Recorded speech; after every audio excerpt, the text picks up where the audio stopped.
जय हिंद। मैं सुनील यादव। आज हम बात करने वाले हैं एमपीपीएससी के द्वारा होने वाले असिस्टेंट प्रोफेसर एग्जाम को लेकर के।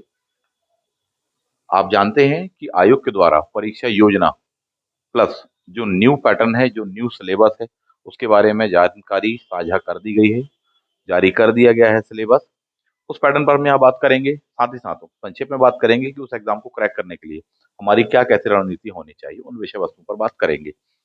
सिलेबस में एक जबरदस्त आपको बदलाव देखने के लिए मिलेगा, विशेषकर पेपर वन के सिलेबस में। पेपर टू के सिलेबस में भी चेंजेस हैं, पर सब्जेक्ट वाइज बात करेंगे उस पर। अभी यहाँ पर हम बात कर रहे हैं पेपर वन के सिलेबस में।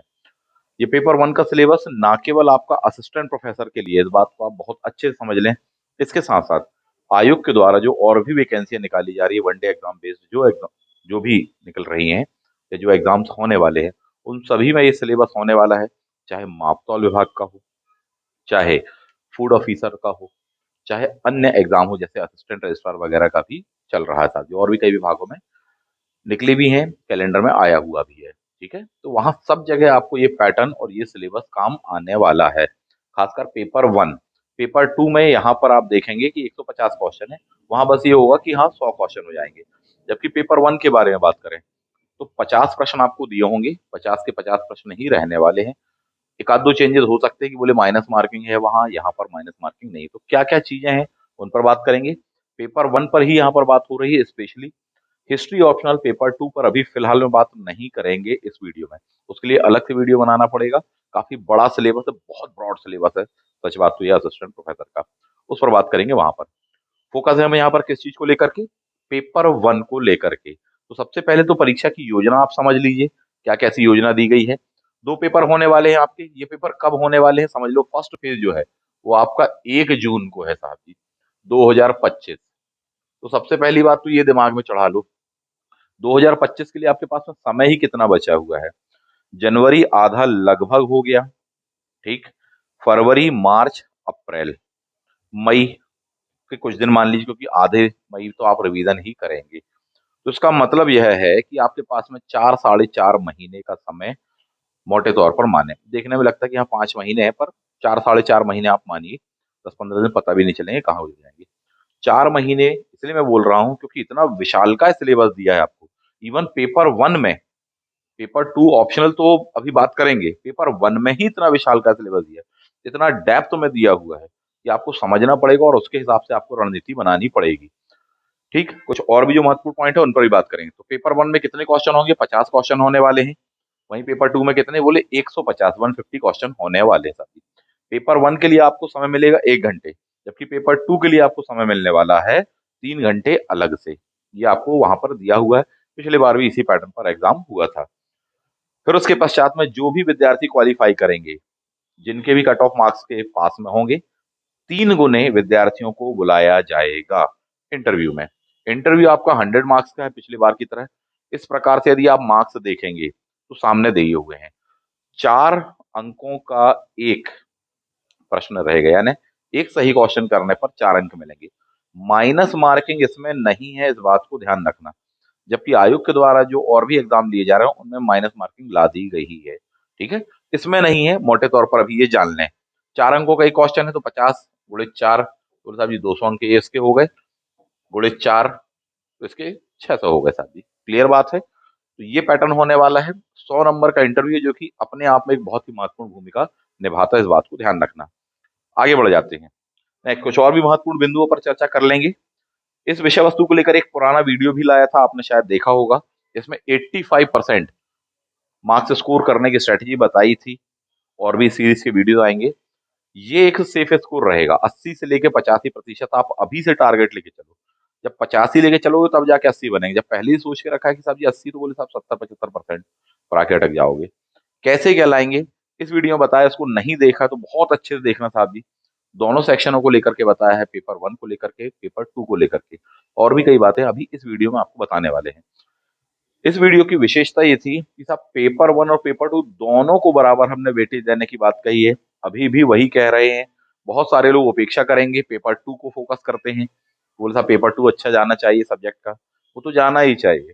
पेपर वन में भी अगर आप 40 क्वेश्चन प्लस स्कोर करते हैं, तब आप मान के चलिए कि आपका सिलेक्शन बिल्कुल निश्चित ही है। रिटर्न एग्जाम में आप अच्छे नंबर लाएंगे तो आपको वेटेज इंटरव्यू में भी मिलेगा, इस बात को ध्यान रखिए। क्यों? क्योंकि आपका लक्ष्य केवल रिटर्न एग्जाम देना नहीं है, बल्कि फाइनल सिलेक्शन लेना है। तो फाइनल सिलेक्शन लेना है तो 80 से 85% का टारगेट आप लेकर के चले अभी से, चाहे वो पेपर 1 हो और चाहे वो पेपर 2 हो। कैसे क्या आएंगे हम बताएंगे आपको, इस वीडियो को देख लेना, उसमें काफी कुछ चीजें बताई गई हैं। आगे और भी सीरीज की वीडियो आएंगे तब आप बात करेंगे उस पर। नेक्स्ट, प्रश्न पत्र की योजना पर बात कर लीजिए। 2 सत्रों में होगा, पता है अपन को।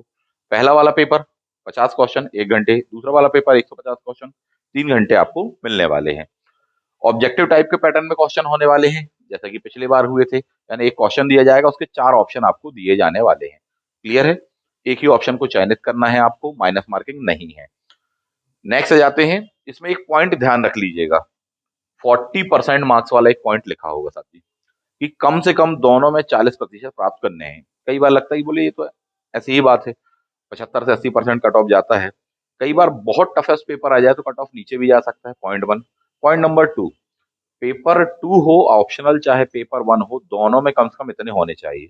इसका मतलब ये है कि ऐसी कोई भी कंडीशन ना बने कि साहब जी पेपर 2 में अपने 90% क्वेश्चन सही है, लेकिन पेपर 1 में अगर आपके 40% भी नहीं हो पा रहे, यानी 50 क्वेश्चन में से 20 प्रश्न 40% कहलाएंगे, नहीं हो पा रहे, 19 ही हो रहे हैं, बाहर हो जाएंगे, सभी कॉपियां चेक नहीं होंगी। भले कितना हायर स्कोर हो आपका पेपर 2 में, सबसे ज्यादा हो आपका, तब भी बाहर हो जाएंगे, इस बात को समझिए। क्लियर? कई बार ये क्यों हो जाता है? क्योंकि पेपर 1 की उपेक्षा कर बैठते हैं विद्यार्थी। ऐसा ही सेट में करते हैं, नेट में कर देते हैं, कई बार यूपीएससी में तो होता ही रहा है साहब, कि पता चला पेपर 2 तो ठीक है पर पेपर 1 में गए साथी। क्वालिफाइंग इतना है, इस बात को ध्यान रखना। ठीक है? बट आपकी स्ट्रेटेजी क्या बताई मैंने, पेपर 1 में भी कम से कम 80-85% प्लस मार्क्स आपको लाने हैं। आगे बढ़ जाते हैं। अब बात करेंगे हम यहाँ पर सिलेबस को लेकर, इसको बहुत अच्छे से समझ लीजिए, बहुत ही खास सिलेबस है। टोटल 5 यूनिटें दी गई हैं आपको पेपर 1 में साहब जी। ठीक, यूनिट नंबर 1 में दिया मध्य प्रदेश का इतिहास। इतिहास में भी कुछ भी नहीं छोड़ा है साहब, आप बिल्कुल इन शॉर्ट देख लें। मध्य प्रदेश का इतिहास है, ना कि भारत का इतिहास है। मध्य प्रदेश के इतिहास में भी प्राचीन से लेके मध्यकाल से लेके आधुनिक काल तक का करंट तक अफेयर वाला जो सेक्शन है वो तक जोड़ दिया गया है, इस बात को आप समझ लीजिए। क्लियर? इसमें एक सेक्शन और भी जोड़ा गया, अभी बताता हूँ, ये सबसे लास्ट वाला जिसमें लिखा हुआ है मध्य प्रदेश का जनजाति इतिहास, जनजाति साहित्य, लिटरेचर तक लिखा हुआ है। तो यूनिट नंबर 1 में आपको दिया हुआ है क्या क्या है यहाँ पर। मध्य प्रदेश का प्राचीन इतिहास, प्राचीन इतिहास लिख दिया मतलब सब। अब उसमें प्रागैतिहास काल लिखे, आद्य इतिहास लिखे, चाहे ना लिखे, सब आएगा। इसको पढ़ना एक बहुत बड़ी टेढ़ी की है, सबसे बड़ी यूनिट कहलाती है। दूसरा दिया मध्यकाल का, तीसरा दिया आधुनिक का, चौथा दिया हुआ मध्य प्रदेश में स्वतंत्रता संग्राम। मध्य प्रदेश का आधुनिक इतिहास प्लस मध्य प्रदेश का नेशनल मूवमेंट अलग से मेंशन है, इसका मतलब वहां से क्वेश्चन आने वाले सभी। 5 यूनिट है। ठीक है? सेक्शन वाइज बांटा गया, यानी कि हर यूनिट से 10 क्वेश्चन आने वाले हैं। पहली बात, यानी यूनिट नंबर 1 से कितने प्रश्न आएंगे, 10 प्रश्न आने वाले, इस बात को आप समझिए। यूनिट नंबर 1 को भी आप गौर से देखें तो 5 सेक्शन में 1 2 3 4 5 बांटा है, यानी हर सेक्शन में से 2 क्वेश्चन आएंगे। ये विशेषता होती है एमपीपीएससी की, जैसा सिलेबस है उसी पैटर्न पे पूछा जाता है। ऐसे डिवाइड किया, इसका मतलब है इस सेक्शन से भी 2 क्वेश्चन आएंगे, इससे भी 2 आएंगे, कम से कम इससे भी 2 आएंगे, ये बिल्कुल निश्चित मान के चलिए। ऐसा बिल्कुल नहीं होगा कि शुरुआत के 1-2 सेक्शन में से ही 10 क्वेश्चन आ जाए, ऐसा नहीं होता है। हमेशा विशेषता रही एमपीपीएससी की, जो इन बातों को नहीं समझेगा वो बाहर हो जाता है, गच्चा खा जाता है, साफ शब्दों में कहें साहब जी। भले ही पढ़ने में कितना अच्छा हो, कितना ही स्मार्ट हो, कितना ही इंटेलिजेंट हो साहब जी। ठीक है? चौथा दिया मध्य प्रदेश में स्वतंत्रता आंदोलन अलग से, उसका डेप्थ में क्वेश्चन आता है, इस बात को आप समझिए। पूरा का पूरा वैसे ही मध्य प्रदेश के संदर्भ में ही साहब जी। ठीक। नेक्स्ट आते हैं मध्य प्रदेश का जनजाति इतिहास और साहित्य करके दिया है। ये यूनिट आपको अलग से भी दी गई है, अभी अपन बात करेंगे उस पर। यहाँ पर भी मेंशन किया है, तो एक हिस्टोरिकल पर्सपेक्टिव से पूछेगा। इतिहास अपने आप में दुनिया का सबसे बड़ा सब्जेक्ट कहलाता है। एक और 4 यूनिट और दूसरी ओर अकेले हिस्ट्री की 1 यूनिट, इतनी विशालकाय होती है, समझिए इस बात को। जितना पढ़ा जाए उतना ही कम है, इसीलिए कहा गया साहब जी एक हिस्ट्री, दूसरा होता है ज्योग्राफी। तो इसलिए कहते हैं कई विद्वान की साहब जी इतिहास भूगोल बड़े बेवफा, रात पढ़े और सुबह सफा हो जाते हैं। बार बार पढ़ना पड़ता है, रिवाइज करना पड़ता है। ठीक। यूनिट नंबर 2 पर आ जाइए साहब जी। यूनिट नंबर 2, यूनिट नंबर 2 का जो सेक्शन आपको दिया हुआ है ये है सामने, मध्य प्रदेश का भूगोल, ज्योग्राफी, स्पेशली एमपी के पर्सपेक्टिव से, और काफी डेप्थ में क्वेश्चन आते हैं। भले आपने इंडियन एंड वर्ल्ड ज्योग्राफी कितनी ही पढ़ के रखी हो, लेकिन मध्य प्रदेश की ज्योग्राफी उस सिनेरियो से आती है, उस पर्सपेक्टिव से आती है कि साहब जी पल्ले नहीं पड़ पाते क्वेश्चन। आप असिस्टेंट रजिस्ट्रार का देखें, एडीजी का देखें, बहुत डेप्थ में क्वेश्चन आए हैं एमपी की ज्योग्राफी से। कहाँ से पढ़ना है, कौन कौन सी बुकों से पढ़ना है, वो सब आपको क्लास में बताएंगे। अपने यहाँ पर बैचेस स्टार्ट हो चुके हैं, समय आपके पास में कम बचा हुआ है, बिना देर करे ज्वाइन कर लीजिए साथ ही। चलिए, मध्य प्रदेश की ज्योग्राफी पर बात कर रहे थे। राज्य का भौगोलिक स्थिति, विस्तार, नदियां, पर्वत आदि। मध्य प्रदेश की जलवायु, मौसम, मिट्टियां, तापमान, वर्षा, वनों के प्रकार, वनों की उपज। साहब जी क्वेश्चन आते हैं, डेप्थ में क्वेश्चन आते हैं। जैसे मुझे याद आ पा रहा है कि वर्षा का प्रतिशत, वर्षा की परिवर्तनीयता का प्रतिशत पूछा था असिस्टेंट रजिस्ट्रार में। ये बहुत ही टफ क्वेश्चन था। सबसे ज्यादा कहाँ होती, सबसे कम कहाँ होती, टफेस्ट क्वेश्चन था। इस बात को समझिए साथी। प्रमुख परियोजनाएं, कृषि, सिंचाई के स्रोत, ये दिया हुआ है। ताप विद्युत परियोजनाएं दी हैं, इनमें से भी मेंशन किया हो साहब जी गैर पारंपरिक अलग से, तो उस पर क्वेश्चन आता है, चाहे सोलर हो, चाहे विंड हो, चाहे जियोथर्मल इत्यादि वगैरह हो। प्रमुख खनिज साहब जी, बड़े सेक्शन हैं। तो यहाँ यूनिट वाइज आप देखें ना तो लगता है कि नहीं साहब मात्र 5 यूनिट है, पर सच बात तो है कि सब कुछ दे दिया उसमें मध्य प्रदेश का। यानी स्टेट सर्विसेज के एग्जाम में 10 यूनिट में जो चीज दी जाती है, लगभग वह चीज आपको 5 यूनिट में यहाँ पर पढ़नी है। इस बात को आप समझ लीजिए साहब, उसकी उपेक्षा नहीं कर सकते। जनसंख्या, जनसंख्या का आकार, वृद्धि, साक्षरता, यातायात, ट्रांसपोर्टेशन, प्लस फूड प्रोसेसिंग के जितने भी प्रोजेक्ट हैं, योजनाएं, कार्यक्रम इत्यादि वगैरह हैं, इंडस्ट्रीज हैं, उनको लेकर के भी पूछा गया है। तो एक महत्वपूर्ण पहलू है अपने आप में। ये हो गई आपकी 2 यूनिट साथी। तीसरी यूनिट पर आइए। तीसरी यूनिट और भी विशाल का है। जो थर्ड यूनिट है आपके दो सेक्शन में बांटा गया, भाग आ, तो ये देखो ये भाग बा दिया होगा, दो अलग अलग कलर से आप इसको देख पा रहे हैं। भाग आ में दिया है मध्य प्रदेश की पॉलिटी, इंडिया का नहीं है, एमपी का ही है। एमपी की पॉलिटी में जितने सेक्शन है वो सब समाहित हैं, और जो चेंज है वो भी बात कर लेते हैं साथ ही। शुरुआत के जो सेक्शन है वो कॉमन है, जैसे राज्यपाल, मुख्यमंत्री, विधानसभा, उच्च न्यायालय, लोकायुक्त, उसमें काफी डेप्थ में क्वेश्चन आते हैं, एडवांस में आप जान लीजिए, इजी क्वेश्चन नहीं होते इसके। आगे दिए है राज्य सचिवालय, मुख्य सचिव, संभागायुक्त, पुलिस कमिश्नर दिया हुआ है। जिला प्रशासन, नगरीय प्रशासन, स्थानीय प्रशासन साहब जी, पंचायती राज संस्था, ये भी दिया है आपको। मध्य प्रदेश के आयोग, राज्य चुनाव आयोग, सूचना आयोग, अनुसूचित जाति आयोग, जनजाति आयोग, ओबीसी आयोग, महिला आयोग, ये सभी चीजें मेंशन है। पिछले बार के सिलेबस में नहीं थी ये सब चीजें, अलग से इस बार मेंशन किया गया है, तो डेफिनेटली आएगा। और सबसे बड़ा, सबसे टफेस्ट सेक्शन में से एक कहलाता है, जिससे दो प्रश्न आएंगे, वो है आपके एक्ट्स। कौन कौन से एक्ट? पेसा एक्ट अलग से मेंशन है साहब, पेसा एक्ट, प्लस SC ST अधि एक्ट जो कहलाता है 1989 का, वो है। उसकी धाराएं, उसके लागू होने का जो पैटर्न रहा है, वो सारी चीजें पूछे जाएंगी। इसके अलावा पर्यावरण संरक्षण अधिनियम भी यहाँ दिया 1986 वाला। नेक्स्ट, मध्य प्रदेश गौवध प्रतिषेध अधिनियम 2004 को भी इंक्लूड किया है। पहले सिलेबस में ये सब चीजें नहीं थी। तो यूनिट 3 का पार्ट ए में कई सेक्शन ऐड ऑन किए गए हैं जो कि नए हैं, और बड़े सेक्शन है, आप एडवांस में जान लें। ये मैं इसलिए कह रहा हूँ कि सचेत हो जाओ साहब, ये 4 महीने कम है इतने सिलेबस को तैयार करने में, इसलिए मैं आपसे कह रहा हूँ 2 से 3 बार आप इसको पढ़ना पड़ेगा, रिवाइज करके जाना पड़ेगा, तब जाकर के पेपर अच्छा आएगा। वहीं दूसरी ओर पेपर 2 जो ऑप्शनल सब्जेक्ट है, उसका दबाव अलग है आपके ऊपर साहब। तो सारी चीजें मैनेज करनी है और हायर मार्क्स भी स्कोर करने हैं साथी। ये थी आपकी यूनिट 3, उसका भी पार्ट ए। पार्ट बी पर आ जाइए। इसमें आपको अर्थव्यवस्था दी है, इकोनॉमी दी है, मध्य प्रदेश की अर्थव्यवस्था का अवलोकन, यानी सभी कुछ पूछ लिया इसमें। सच बात तो ये है, सब कुछ आ गया इकोनॉमी एमपी की, जबकि एमपी इकोनॉमी का कंटेंट तक नहीं मिल पाने वाला था जी, क्वालिटेटिव वाला। बाजार में जितनी पुस्तक उपलब्ध है उनमें से बहुत कम आप जानते हैं कि साहब जी फाइनल लेवल पर या कट ऑफ के पार काम आती हैं। मध्य प्रदेश की कृषि यहाँ पर भी एड ऑन है, ग्रामीण विकास की स्थिति दिया हुआ है। अगला टॉपिक दिया है मध्य प्रदेश में औद्योगिक एवं आधारभूत ढांचे की संरचना का विकास। उसके आगे दिया मध्य प्रदेश में शिक्षा, स्वास्थ्य, कौशल विकास की स्थिति साहब, ये दिया हुआ है। नेक्स्ट, SDG सतत विकास लक्ष्य दिए हैं। व्यावसायिक सुगमता, बहुआयामी गरीबी सूचकांक में मध्य प्रदेश की स्थिति, इस पर अलग से क्वेश्चन पूछा, इवन स्टेट सर्विसेज में क्वेश्चन आया था ये वाले सेक्शन को लेकर, बहुतों को नहीं बना था, टफेस्ट सेक्शन है। तो पहले से काफी अलग और ब्रॉड आप सिनेरियो यहाँ देख रहे होंगे। यूनिट 3, तो यूनिट 3 इस प्रकार से ये है, आपकी पार्ट ए और पार्ट बी में विभाजित है। दोनों ही बड़े सेक्शन हैं आपके यहाँ पर जो आप देख रहे हैं। नेक्स्ट आ जाते हैं यूनिट नंबर 4, मध्य प्रदेश की जनजातियां। जनजातियों से संबंधित जितने सेक्शन है सब उड़ेल दिए गए हैं सर, सबके सब।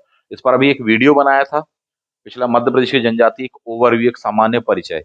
नहीं देखा हो तो जाकर के देख लेना साहब जी। जो उन वीडियोज में बताया गया है उस टॉपिक को लेकर सारी चीजें आपकी कवर हो जाएंगी साहब जी। 15 से 20 मिनट में आपको सारी चीजें बता दी गई हैं साहब। ठीक है, फिर भी देखते हैं कि यहाँ कौन कौन से सेक्शन को ऐड किया गया है। मध्य प्रदेश की जनजातियों के भौगोलिक विस्तार, उनसे संबंधित संवैधानिक प्रावधान, कॉन्स्टिट्यूशनल प्रोविजंस क्या क्या है। मध्य प्रदेश की विशेष पिछड़ी जनजातियां कौन कौन सी हैं, उनके कल्याण के लिए कौन सी योजनाएं चलाई जा रही हैं साथी। प्रमुख जनजातियां कौन सी कहलाती हैं, ये दिया हुआ है आपको। मध्य प्रदेश की जनजातियों की कला, संस्कृति, परंपराएं, त्योहार, उत्सव, बोलियां, भाषा, साहित्य तक दिया गया है। बहुत बड़े सेक्शन कहलाते हैं ये। मध्य प्रदेश की जनजातियों का भारत के स्वतंत्रता आंदोलन में योगदान, प्रमुख व्यक्तित्व, प्रमुख संग्रहालय, ठीक, संस्थान, प्रकाशन, ये चीजें ऐड की गई हैं। लोक संस्कृति और लोक साहित्य किसका, विशेषकर मध्य प्रदेश के संदर्भ में, यानी ना केवल जनजाति बल्कि मध्य प्रदेश की अन्य जो संस्कृति है, विविध संस्कृति है, उस पर भी क्वेश्चन आने वाले हैं। तो ये आप देख पा रहे हैं सामने, बड़ा है साहब जी। बड़ा है, ऐसा नहीं है कि कोई घबराने की बात है कि नहीं तैयार नहीं कर सकते या असंभव, ऐसा कुछ भी नहीं है। पर यह है कि अगर आपने समय खो दिया और बाद के भरोसे बैठे कि नहीं आखिरी के 1 आध महीने में पढ़ लेंगे, तो बिल्कुल गलतफहमी मत पालना। ये आखिरी के 1 2 महीने में फिर बहुत दिक्कत होने वाली, मैं आपको बता दूं, या अच्छे से पढ़ा नहीं जा पाएगा, फिर बस फटाफट यूं ही देखकर गुजर जाने वाली स्थिति होगी। ठीक है, नेक्स्ट अगली यूनिट पर आ जाइए। यूनिट नंबर 5, मध्य प्रदेश का करंट अफेयर प्लस भारत का प्लस इंटरनेशनल करंट अफेयर। इसके साथ साथ आईसीटी भी आपका इसमें एड ऑन किया गया है, ये देख पा रहे होंगे। मैंने करंट अफेयर, वो भी एमपी के स्पेसिफिक वे में भी कहा गया, इंटरनेशनल भी कहा गया, नेशनल भी कहा गया, प्लस आईसीटी आपको यहाँ पर ऐड किया है। और आईसीटी में काफी टॉपिक दिए हुए हैं आपको। फॉर एग्जाम्पल जैसे कंप्यूटर ये दिया है, ई गवर्नेंस ये दिया है, सूचना और संचार प्रौद्योगिकी लिख दिया, मतलब सब कुछ लिख दिया साथी आईसीटी। और उसके साथ साथ आर्टिफिशियल इंटेलिजेंस ये दिया है, मशीन लर्निंग क्या है, क्लाउड कंप्यूटिंग क्या है, डेटा साइंस क्या है, इंटरनेट ऑफ थिंग्स क्या कहलाता है। इन सब चीजों का आधारभूत ज्ञान होना चाहिए। इन सभी सेक्शनों पर क्वेश्चन आएंगे, ये हमको बहुत अच्छे से पढ़ना और तैयार करना पड़ेंगे साथ ही। तो ये है आपकी टोटल 5 यूनिट जो अभी अपन ने देखी। अब आ जाते हैं मुद्दे पर साहब जी, कि सिलेक्शन आपको लेना है। टाइम है आपके पास में, 1 जून का एग्जाम है, 15 दिन कम से कम पहले आपको चाहिए कि साहब पूरा का पूरा पढ़ लिया जाए आपका। लास्ट के 15 डेज में आपको केवल और केवल रिवीजन करना है, दिन रात लगे के, दिन रात, लास्ट मोमेंट तक बिल्कुल पढ़ते मत बैठे रहना कि पढ़ते ही चले जा रहे, पढ़ते चले जाए, नहीं।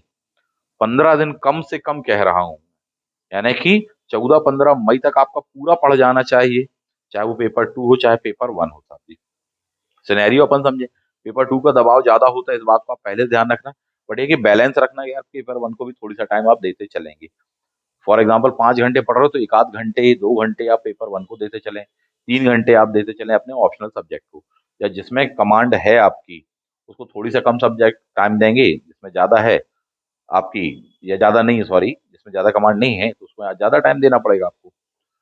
अब इसके लिए सॉल्यूशन का रास्ता क्या है, सॉल्यूशन का रास्ता ये है जो आपको मदद की जा सकती है, 3 प्रकार से कर सकते हैं। पहली बात तो आपके लिए ये बैच उपलब्ध है हमारा, स्टार्ट हो चुका है बैच, 5 7 क्लासेस हो चुकी हैं साथ ही, पहले ही से आप जान लें। 1 जनवरी की डेट से स्टार्ट हो चुका है बैच। ठीक, हालांकि बहुत कम कम क्लासेस दी हुई हैं, अभी शुरुआत में से थोड़ी सा स्लो पढ़ा रहे हैं। ठीक है, पर बहुत जल्दी इसमें स्पीड बढ़ा देंगे और एक अच्छी स्पीड पर आ जाएगा सेक्शन, क्योंकि सिलेबस भी कवर करना जरूरी है। मेरा टारगेट है कि अप्रैल तक पूरा का पूरा फिनिश कर दिया जाए, चाहे पेपर 1 हो और चाहे पेपर 2 हो साहब, ये तरीका है। पहली हेल्प आपको मिलेगी क्या, बैच में जो आपका सिलेबस है जिस प्रकार से दिया गया है, चाहे ऑप्शनल हिस्ट्री ऑप्शनल का हो चाहे पेपर 1 का हो, वे सारे सेक्शन टू द पॉइंट आपको पढ़ाए जाएंगे। जो सिलेबस में है वो डेफिनेटली पढ़ाया जाएगा, जो सिलेबस में नहीं है हम उस पर फोकस नहीं करेंगे, क्योंकि आयोग का हमेशा से पैटर्न क्या होता है, जो सिलेबस उन्होंने मेंशन किया उस पर क्वेश्चन आते हैं सभी, वो काफी डेप्थ में आते हैं। ये नहीं कि आईसीटी के नाम पे कुछ भी, ठीक है, बोले मध्य प्रदेश की जनजाति के नाम पे कुछ भी उथला उथला नहीं। पूरा का पूरा सेक्शन, ना केवल पूरा सिलेबस के अकॉर्डिंग, बल्कि बिल्कुल डेप्थ में आपको मिलेगा यहाँ क्लास में, बैच में। इवन मैं तो ये कहूंगा, अगर आपने क्लास बहुत अच्छे से देख ली है, बहुत अच्छे से सुन ली है ना, तो भी आपकी बहुत कमांड आ जाएगी। क्योंकि क्लास के दौरान में ही चीजों को समझा देते हैं, रटवा देते हैं, डेटा दिमाग में बैठलवा देते हैं विद्यार्थियों के, हम लोग प्रयास ये रहता है। तो पहली हेल्प आपको ये हो जाएगी कि बैच को आप अभी से ज्वाइन कर लें। बैच को इसलिए भी ज्वाइन कर लें क्योंकि ऐसा नहीं कि आपका नॉलेज कम है, हाँ, ऐसा कुछ भी नहीं है, या आप नहीं पढ़ सकते, ऐसा कुछ भी नहीं है, बिल्कुल भी नहीं, आप सब कर सकते हैं। लेकिन एक अच्छी क्लास, एक अच्छे बैच का महत्व ये होता है कि आप एक अच्छे एनवायरनमेंट में ढल जाते हैं।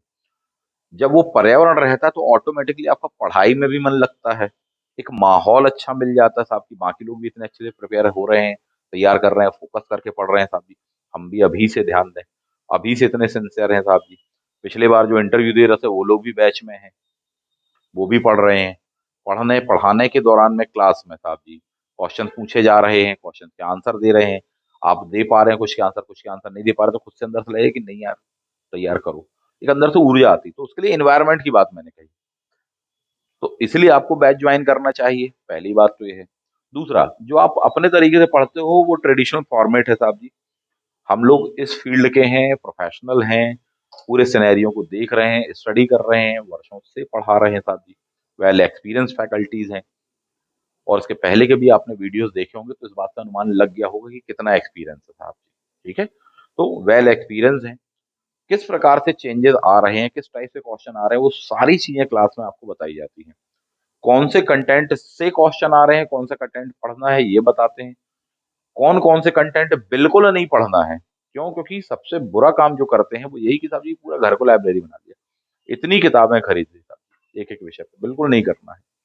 तो खास कंटेंट कौन सा है, क्वालिटेटिव कंटेंट कौन सा है, वो आपको प्रोवाइड कराएंगे, बताएंगे साहब जी। जो कंटेंट मार्केट में बिल्कुल भी अवेलेबल नहीं है वो हम प्रोवाइड कराएंगे। फॉर एग्जांपल जैसे हिस्ट्री की बात कर लें, तो हिस्ट्री में हिस्टोग्राफी, वर्ल्ड हिस्ट्री और मध्य प्रदेश का इतिहास, जिस टाइप से ऑप्शनल सब्जेक्ट के लिए चाहिए होता है वो आपको नहीं मिल पाता, टू द पॉइंट, बिल्कुल सिलेबस के अकॉर्डिंग, और जिसमें से बिल्कुल क्वेश्चन आपके एज इट इज आ जाए। बाजार में नहीं मिलेगा, कोई टेंशन नहीं, हम प्रोवाइड कर रहे हैं, आप सिर्फ उतना ही पढ़ लो। 10 क्वेश्चन अगर एक यूनिट में से आने वाले हैं तो 9 तो बिल्कुल तय बात है कि उसी में से आएगा, और आया।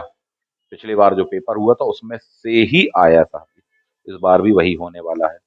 बट ये है कि उतना डेटा आपको दिमाग में चढ़ाने के लिए क्लास करनी पड़ेगी, क्लास में जो तरीके बता रहे हैं वो करने पड़ेंगे, केवल नोट्स मात्र से काम नहीं बनता कि साहब उसमें लिखा हुआ तो आपको बन जाएगा, नहीं होगा। उसको कैसे सॉल्व करना है, फैक्चुअल प्लस कॉन्सेप्चुअल एस्पेक्ट पे, प्लस कैसे दिमाग में रटना है, याद रखना है, वो सारी चीजें।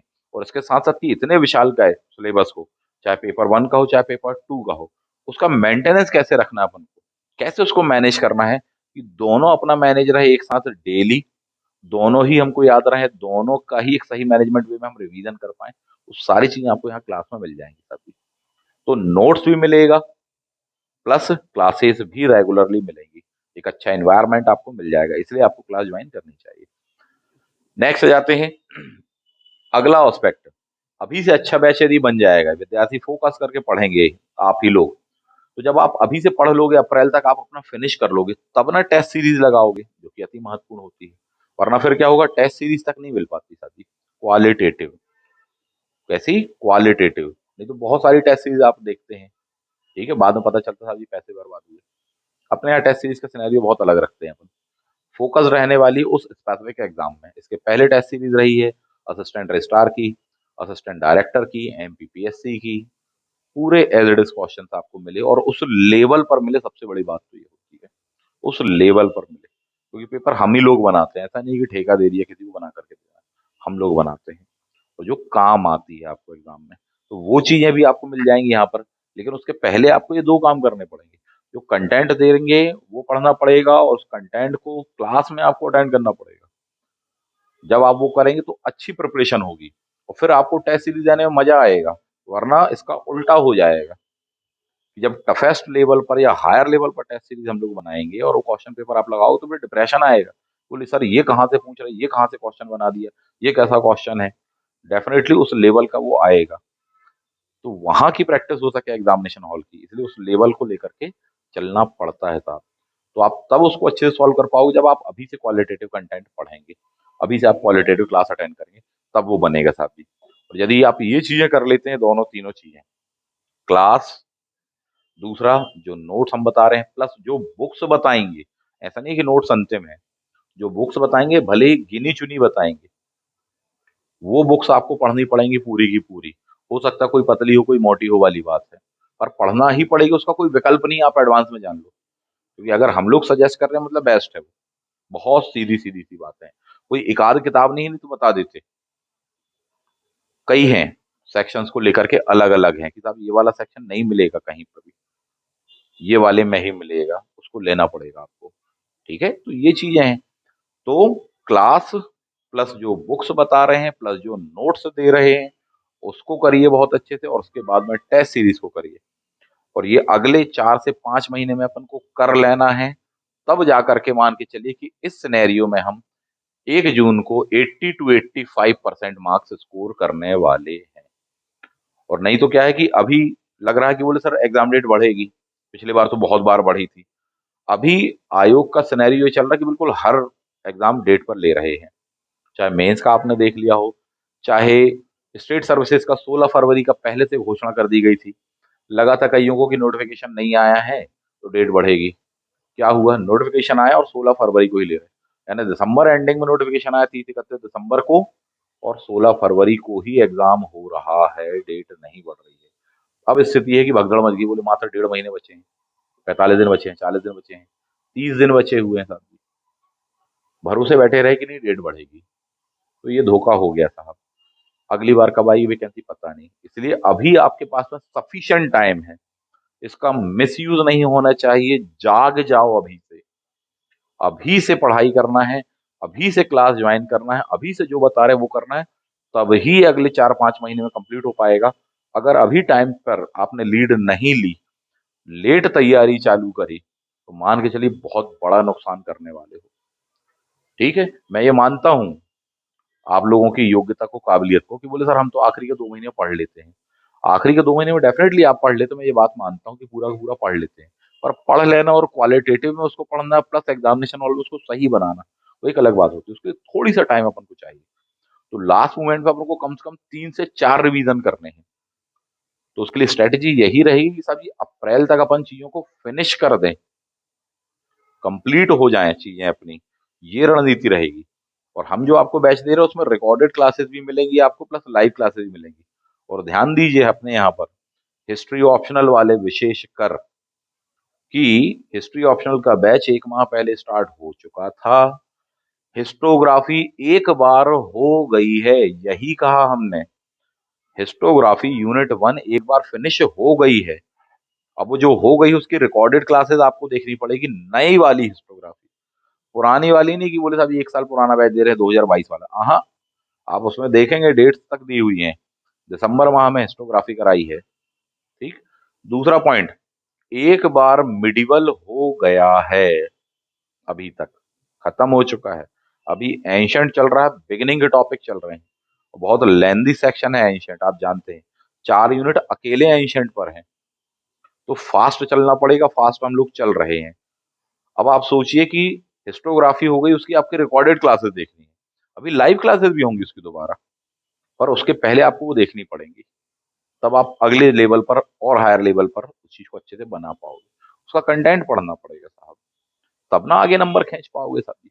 तो अभी ये और होगा, पर मैं ये चाहता हूँ कि भले ये क्लास में 2 बार हो 3 बार हो जाए सिलेबस, पर कम से कम जैसे 3 बार क्लास में हो रहा तो तीनों के तीनों बार का आपको देखना पड़ेगा। ये नहीं कि आप कहें कि नहीं हम एक ही बार देख लेंगे और बस हम बना लेंगे, नहीं। बहुतों के साथ में हो गया ये, एक से एक दिग्गजों को मैंने देखा कि बोले साहब कभी भी सब्जेक्ट या ऑप्शनल इस टाइप के एग्जाम कभी नहीं रुके उनके, इस बार रुक गए साहब, इंटरव्यू कॉल नहीं आया है। लास्ट मोमेंट तक परेशानी होती रही कि हिस्टोग्राफी के लिए क्या ले लें, फलानी यूनिट के लिए क्या ले लें, ठिकाने के लिए क्या ले लें। ये सब मत करिए, अभी से जो बता रहे हैं अभी से बैच को ज्वाइन करिए, विधिवत अंडर गाइडेंस रह करके तैयारी करिए। मैं ये सजेस्ट करूंगा, और वो आपको पूरा विधिवत मिल पाएगा कहाँ, क्लास में। इससे बिल्कुल निश्चित हो पाएगा आपका कि आप इंटरव्यू देने जा रहे हैं जो आपका लक्ष्य है। क्लियर है, सिंपल सा सॉल्यूशन, क्लास में मिले, जो कंटेंट बता रहे हैं वो पढ़ें, सब अच्छा होने वाला है, समय अभी बर्बाद नहीं करें। अभी भी लोग लेट कर रहे हैं, गलती बिल्कुल ना करें। क्लियर है? मिलते हैं आप सभी से नेक्स्ट वीडियो में। Thank you. जय हिंद।